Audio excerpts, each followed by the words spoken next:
नारा लगाएंगे जोर से। भारत माता की, भारत माता की, भारत माता की। बहुत ही सम्माननीय हमारे बहुत सीनियर नेता डॉक्टर एस.एल. शर्मा जी, जो युवा कांग्रेस में पदाधिकारी रहे, विभिन्न पदों पे रहे, वर्तमान में पानीपत और करनाल जिला के पर्यवेक्षक हैं।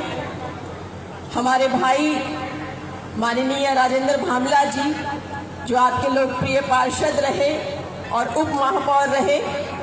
हमारे भाई संजय सोलंकी जी, हमारे भाई विजय अरोड़ा जी, बल्लभगढ़ विधानसभा क्षेत्र के पूर्व प्रधान। हमारे भाई जगदीश पार्षद जी, हमारे भाई धर्मवीर पार्षद जी, हमारे भीषम पितामह बाबूजी राव धर्मपाल जी, हमारे सिंह साहब, हमारे कांग्रेस के बड़े नेता हैं भाई अश्वनी कौशिक जी, हमारे युवा कांग्रेस के बल्लभगढ़ विधानसभा क्षेत्र के प्रधान श्री आकाश शर्मा जी, यहाँ पर उपस्थित सभी सम्माननीय बुजुर्गों, नौजवान साथियों और पूजा के योग्य मातृशक्ति पत्रकार बंधु, आप सबका तहे दिल से शुक्रिया करती हूँ कि आप लोग बहुत शॉर्ट नोटिस पर यहाँ भारी तादाद में इकट्ठा हुए हैं और आपने जो मान सम्मान दिया है, वो मान सम्मान हमारे दिल में हमेशा आपके लिए इज्जत को बढ़ाता रहेगा। आपकी जगह और ऊंची हो गई है, जो आज आप लोग यहाँ भारी संख्या में आए हैं। मैं इस बात के लिए भी आपकी कायल हूँ कि बहुत से लोग जो अपने घरों में बैठे थे, जिन्हें देखे हुए भी काफी अरसा हो गया था, आज वो चेहरे भी यहाँ नजर आ रहे हैं। आज जो लोग राजनीति नहीं करते, दूर दूर रहते राजनीति से, वो गैर राजनीतिक लोग भी यहाँ नजर आ रहे हैं। तो इससे प्रतीत होता है कि 9 साल में आपने कितना भुगता है, कितनी परेशानियों का सामना आप लोगों को उठाना पड़ा। 2014 में एक आंधी तूफान की तरह झूठ की राजनीति चली, जिसमें तरह तरह के झूठे वायदे किए गए कि अच्छे दिन आएंगे, 15-15 लाख आपके खाते में आएंगे, 2 करोड़ सालाना हम नौकरी देंगे, किसानों की आमदनी हम दुगनी कर देंगे, भय और भ्रष्टाचार मुक्त हम शासन देंगे, हर घर पर हर गरीब के सर पर छत होगी, सबको न्याय मिलेगा।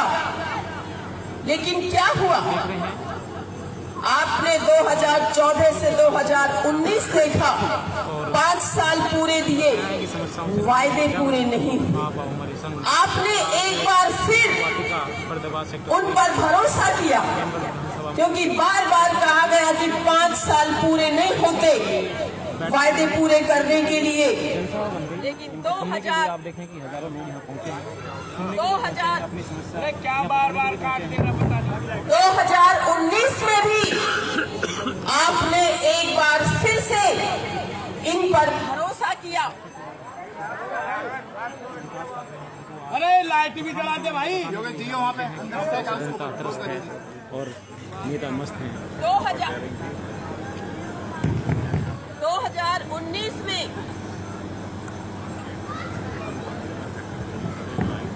आपने फिर से 2019 में इन पर भरोसा किया और सोचा कि अब के 5 साल भी इनको दे दो, शायद ये कुछ अच्छा करके दिखाएंगे। लेकिन इन 5 सालों में तो अति हो गई, एक्सट्रीम हो गई। जब अच्छे दिन आने की बजाय लोगों के दिन बदतर हो गए, लोगों की जिंदगी बदहाल हो गई। आज हम बात करें महंगाई की, तो महंगाई चरम सीमा छू रही है। जो चीज 20 रुपए की आती थी आज वो सीधे सीधे 100 रुपए की हो गई है। आज लोगों का जीना दूभर हो गया है। आमदनी उतनी की उतनी है, लेकिन महंगाई 4 गुना बढ़ गई है। आज बेरोजगारी का आलम यह है कि आप हर गली मोहल्ले में जाकर देख लीजिए, पढ़े लिखे बच्चों की फौज मिल जाएगी जो आज बेरोजगार है, नौकरियों के लिए दर दर भटक रहे, माँ बाप परेशान। आज किसान की हालत पूछ लीजिए, किसान को उसकी लागत भी नहीं मिल रही है वापिस। आज किसान खून के आंसू पी रहा है। आज कानून व्यवस्था की बात कर लीजिए, अगर आपके बच्चे सुबह जाते हैं काम से या पढ़ने के लिए, जब तक वो सही वापस नहीं आ जाते आपकी सांस अटकी रहती है। अखबार खोलते हैं सुबह तो कहीं मर्डर हो गया, कहीं डकैती पड़ गई, कहीं चेन स्नैचिंग हो गई, कहीं गोली चल गई, कहीं किसी का अपहरण हो गया। यही खबरें पढ़ने को मिलती हैं। और बात करें हम यहाँ मूलभूत सुविधाओं की, तो आज सारी जनता खरीद कर पानी पीने को मजबूर है। मैं देखती हूँ आपके घरों के आगे ड्रम रखे हुए हैं, प्राइवेट लोग आते हैं, उनको आप पैसा देते हैं, वो आपका ड्रम भर के जाता है। ये आप मजबूर हो रहे हैं पीने के पानी के लिए। इसी तरह बिजली के मीटर, जिसका हमें बताया जा रहा है कि हवाई जहाज के इंजन से भी तेज वो मीटर चल रहा है, वो मीटर जबरदस्ती बदले जा रहे हैं और उस बदलने का पैसा भी आपकी जेब से लिया जाएगा। तो ये कैसे स्मार्ट मीटर, ये कैसे स्मार्ट लोग सत्ता में आ गए, ये कैसे अनुभवहीन लोग हमारे देश पे, हमारे प्रदेश पे राज कर रहे हैं। तो ऐसे लोगों को आपको पहचानना पड़ेगा, क्योंकि ये नए नए वायदे, नए नए जुमले लेकर आपके बीच में आते हैं और मौका पड़ता है तो ये मगरमच्छ के आंसू भी बहाते हैं। बहुरूपीय हैं ये लोग, कई कई रूप धारण कर लेते हैं आपको बेवकूफ बनाने के लिए, आपका वोट लेने के लिए। इनका ये नारा रहता है सबका साथ सबका विकास, लेकिन ये चुनाव में सबका साथ लेके वोट तो ले लेते हैं, लेकिन विकास सिर्फ अपना करते हैं। आज भारतीय जनता पार्टी का कार्यालय 15 सेक्टर में जाके देखिए, 5 स्टार होटल के जैसा इनका कार्यालय बना। इन्होंने कोई सरकारी बिल्डिंग ऐसी बनवाई है आप लोगों के फायदे के लिए? कोई कम्युनिटी सेंटर बनवाया है? अपना शानदार एक आलीशान होटल इन्होंने बनवाया है। आज इनके कामकाज देख लीजिए, आज ये नोटों में खेल रहे हैं, आज इनके पास बड़ी बड़ी गाड़ियां हैं, आज इनके कारोबार 100 गुना बढ़ गए हैं। ये कहां से ऐसा हुआ? मैं बात करती हूँ यहाँ के विधायक मूलचंद शर्मा जी की, जो आज कैबिनेट में मंत्री हैं। 9 साल हो गए। मैं ईमानदारी से आपसे पूछना चाहती हूँ, क्या 9 साल में 9 बार भी मंत्री जी आपकी समस्याएं पूछने आए हैं? तो मुझे बताइए, आए हैं? 9 साल में 9 बार भी आपकी समस्याएं पूछने आए हैं? अगर नहीं आए तो उनको सत्ता में बने रहने का क्या अधिकार है? वो भी सिर्फ अपना विकास कर रहे हैं। जहां एक उनका होटल होता था, रेस्टोरेंट होता था, आज मूलचंद शर्मा जी के रेस्टोरेंट पे रेस्टोरेंट, होटल पे होटल, होटल पे होटल खुले जा रहे हैं। तो मैं जानना चाहती हूँ कि ये किसका विकास हो रहा है? क्या ये बल्लभगढ़ विधानसभा क्षेत्र की जनता का विकास हो रहा है या उनका अपना विकास हो रहा है? आज 200 करोड़ का घोटाला नगर निगम में हुआ है। क्या इससे पहले भी इतने राज आए, इतने राज गए, इतने मुख्यमंत्री बने, मंत्री बने, यहाँ बल्लभगढ़ के, फरीदाबाद के इतने विधायक बने, क्या किसी के राज में नगर निगम में इतना बड़ा घोटाला हुआ? ये 200 करोड़ का घोटाला भी 90% विधानसभा बल्लभगढ़ का घोटाला है। एक मंत्री की नाक के नीचे घोटाला हो रहा है। जिम्मेदार कौन है? जिम्मेदार मूलचंद शर्मा जी हैं। इन्हें तो नैतिकता के आधार पे इस्तीफा दे देना चाहिए। ऐसे लोगों को सत्ता में बने रहने का कोई अधिकार नहीं है, जिनके राज में इतने घोटाले हो रहे हैं। और आज जो घोटाले में सम्मिलित थे उन सब की जमानत हो गई है, सब बाहर घूम रहे हैं और वो केस इतना हल्का कर दिया गया है कि पता नहीं अब उनको सजा मिलेगी या नहीं मिलेगी। ये घोटाला कोई हमने उजागर नहीं किया, ये घोटाला खुद हरियाणा की सरकार मान रही है। जब यहाँ के पार्षदों ने और अन्य लोगों ने घोटाला उजागर किया, ये घोटाला तो हजारों करोड़ का पहुंचता, लेकिन 2 बार नगर निगम के रिकॉर्ड रूम में आग लगा दी गई ताकि वो सबूत मिट जाए जिससे घोटाले की साजिश साबित हो रही थी। तो इनका मूलभूत सुविधाओं से कोई मतलब नहीं है। अभी हमारे बलबीर सिंह जी ने कहा, एडवोकेट साहब ने, कि एक जलघर का उद्घाटन करने मुख्यमंत्री आते हैं। अरे उस पोस्टर का उद्घाटन करने आते हैं जो हमारे टाइम में बना। जब हमारी सरकार थी हुड्डा जी की, तो हमने 48 पोस्टर बनवाए जो जिले में लगे और 17-18 पोस्टर बल्लभगढ़ विधानसभा क्षेत्र में बनवाए। तब पानी की ऐसी किल्लत नहीं थी कि जगह जगह पानी आज कई दिन में आता है और कई बार गंदा पानी आता है, सीवर मिला हुआ पानी आता है और जगह जगह सीवर जाम पड़े रहते हैं। और जरा बारिश आ जाए तो सड़कों पे चलना मुश्किल हो जाता है, गहरे गहरे गड्ढे जगह जगह हुए पड़े हैं। फैमिली आईडी, प्रॉपर्टी आईडी के नाम पे बहुत बड़ा धोखा आप लोगों के साथ हो रहा है। ये सारी गलत बना दी गई है ताकि आप लोगों को सरकारी सुविधाओं से वंचित रखा जा सके, आपके बीपीएल के राशन कार्ड काटे जा सके, आपकी बुढ़ापा पेंशन काटी जा सके, आपको कोई सुविधा ना मिले।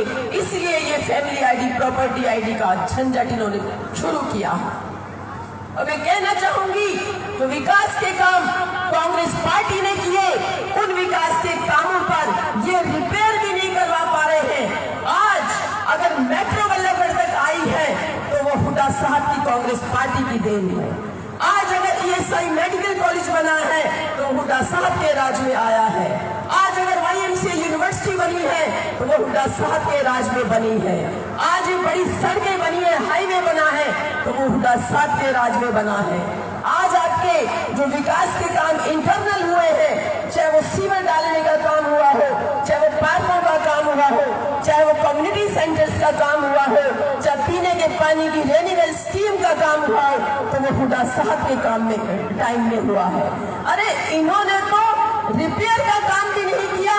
जो नौजवान हमारे फौज में नौकरी ले लिया करते थे, उन नौकरियों को भी इन्होंने छीन लिया।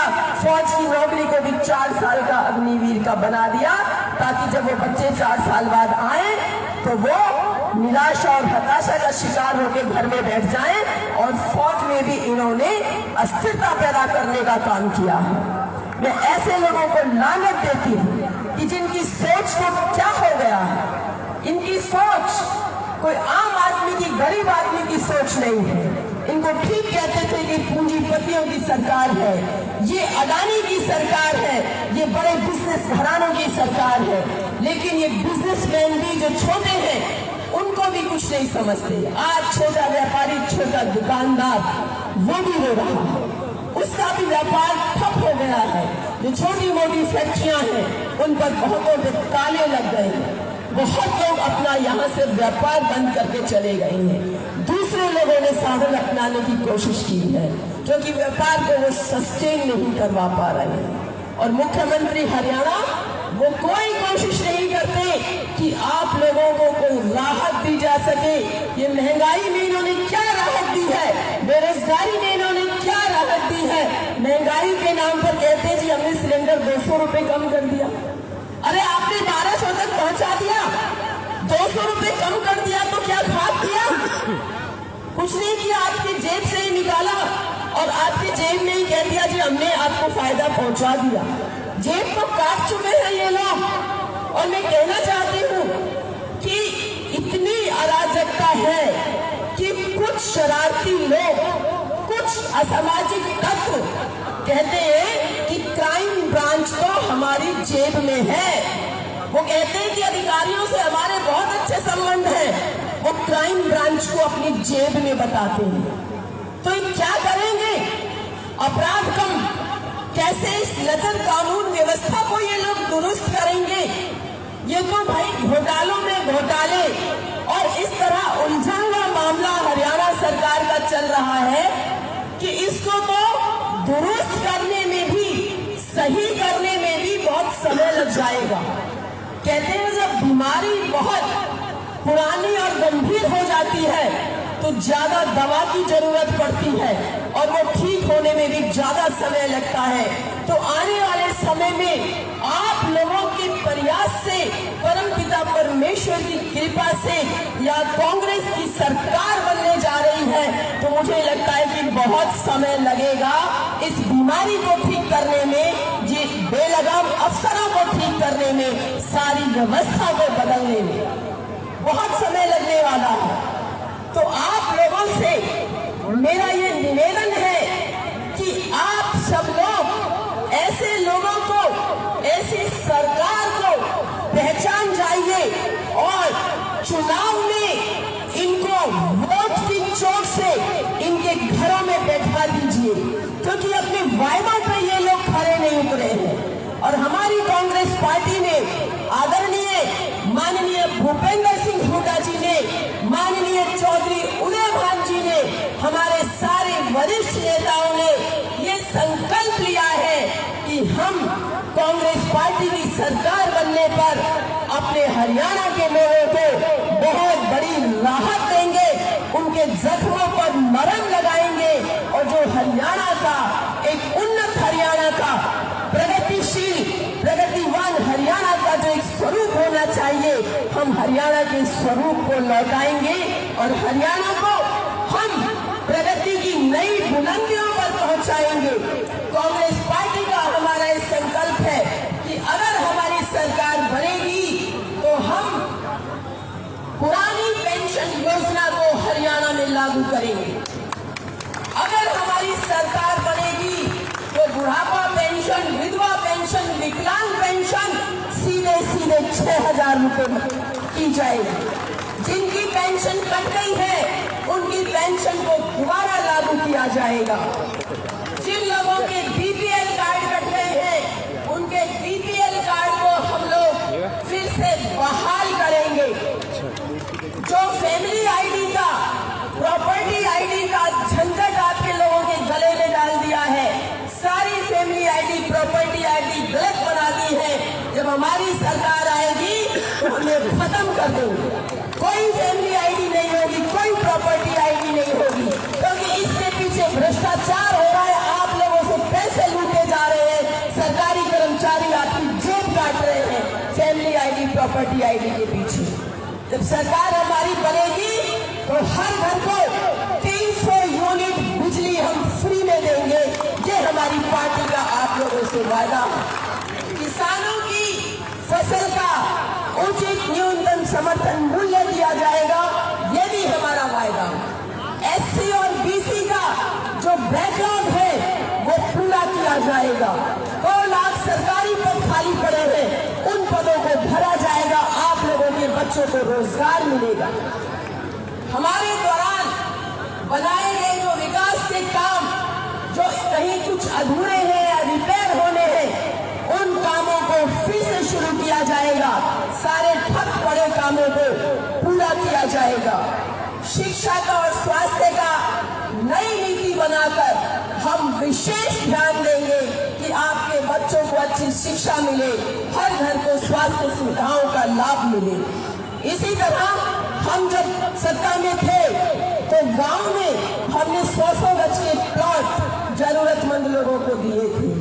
हमने बापू नगर में, डबुआ कॉलोनी में, 62 सेक्टर में, जिले में कई जगहों पर हमने लोगों को, गरीब लोगों को, जरूरत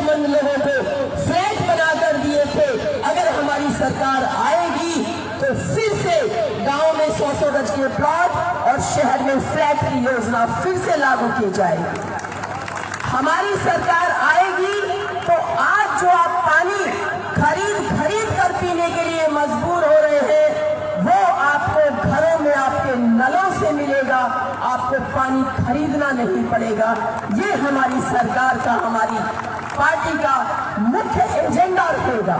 तो आप लोगों को बिजली मिले, पानी मिले, सड़क मिले, मूलभूत सुविधाएं मिले, शिक्षा मिले, अच्छा स्वास्थ्य मिले, हर घर के ऊपर छत हो, हर बच्चे को रोजगार मिले, महंगाई को कम करे, भ्रष्टाचार को खत्म करे, बेरोजगारी को दूर करे, कानून व्यवस्था को हम लोग दुरुस्त करें। ये हमारी पार्टी का मुख्य एजेंडा है। और हमारे नेता माननीय चौधरी भूपेंद्र सिंह हुड्डा जी, हमारे सांसद भाई दीपेंद्र हुड्डा जी, हमारे प्रदेश के अध्यक्ष माननीय चौधरी उदय भान जी इस बात के लिए कटिबद्ध है कि हरियाणा के लोगों को उनका हक दिलाकर रहेंगे। ये तो अच्छे दिन की सिर्फ बात करते हैं और बाद में कहते हैं ये तो जुमला था, लेकिन हम अच्छे दिन लाकर रहेंगे, ऐसा हम सबका वायदा है। और मैं माफी चाहती हूँ कि मैं पिछले दिनों चुनाव नहीं लड़ी, वो मेरी एक महा भूल थी, वो परिवर्तन भी मेरे जीवन की सबसे बड़ी भूल थी। लेकिन अब यही जिएंगे, यही मरेंगे। और आप सबका अगर आशीर्वाद है तो हाथ खड़े होकर मुझे खड़े करके बता दीजिए, मुझे हर हाल में चुनाव भी लड़ेंगे।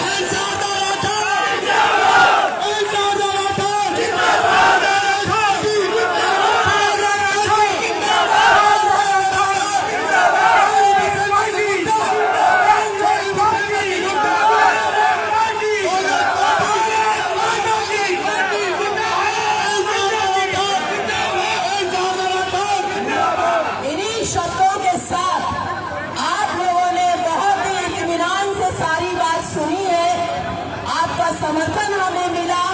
आप सब लोगों से मेरी 5-10 मिनट की विनती है कि आप सब बिना चाय पिए, बिना पकौड़े खाए, बिना रसगुल्ला खाए, बिना गुलाब जामुन खाए, बिना हलवा खाए अगर गए तो भाई मुझे बुरा लगेगा। मैं आपसे निवेदन करती हूँ कि सब लोग चाय पानी पिए। आप सबका बहुत धन्यवाद। भारत माता की जय, भारत माता की जय, भारत माता की जय।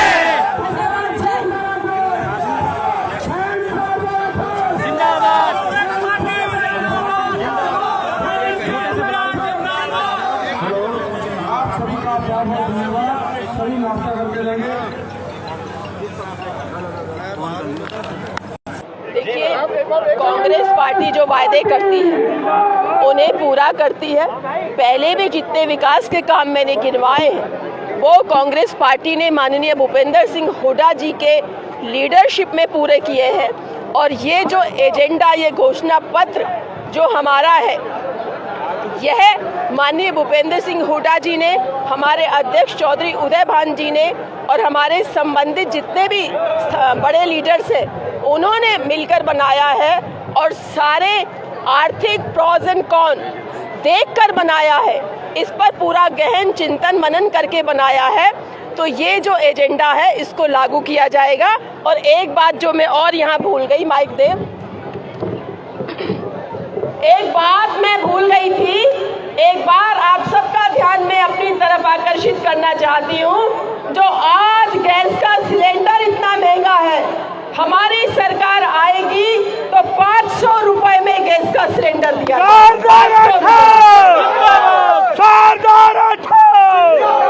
Congress party, Congress party. Madam, Ballabhgarh में जमीनों पे अवैध कब्जे हो रहे हैं, उन पे क्या कहना है आपका? यहाँ तो सरकारों पे अवैध कब्जे कर लेती है भारतीय जनता पार्टी, तो जमीनों पे अवैध कब्जे तो बड़ी छोटी सी चीज है। इनके राज में तो सरकारों को अवैध कब्जे कर करके तोड़ दिया जाता है। यहाँ एमएलएस को दबाया जाता है, खरीदा जाता है, उन्हें डराया धमकाया जाता है, ईडी का उनको थ्रेटनिंग दी जाती है, डर दिखाया जाता है। और यहाँ पे जमीनों के कब्जे सरकारी मिली भगत से हो रहे हैं, सरकार की देखरेख में हो रहे हैं। हमारी सरकार आएगी जो हटवाएंगे कब्जे। इलीगल माइनिंग भी है। मंत्री जी कह रहे हैं कि जमीन पे जो कब्जे होंगे उन्हें भी खींच लूंगा। नए नए कब्जे हो रहे हैं, आपके सेक्टर 3 में कब्जा हो रहा है, एकड़ों जमीन कब्जा हो रहा है। देखिए, मंत्री जी की कहने की बात अलग होती है और करने की बात अलग होती है।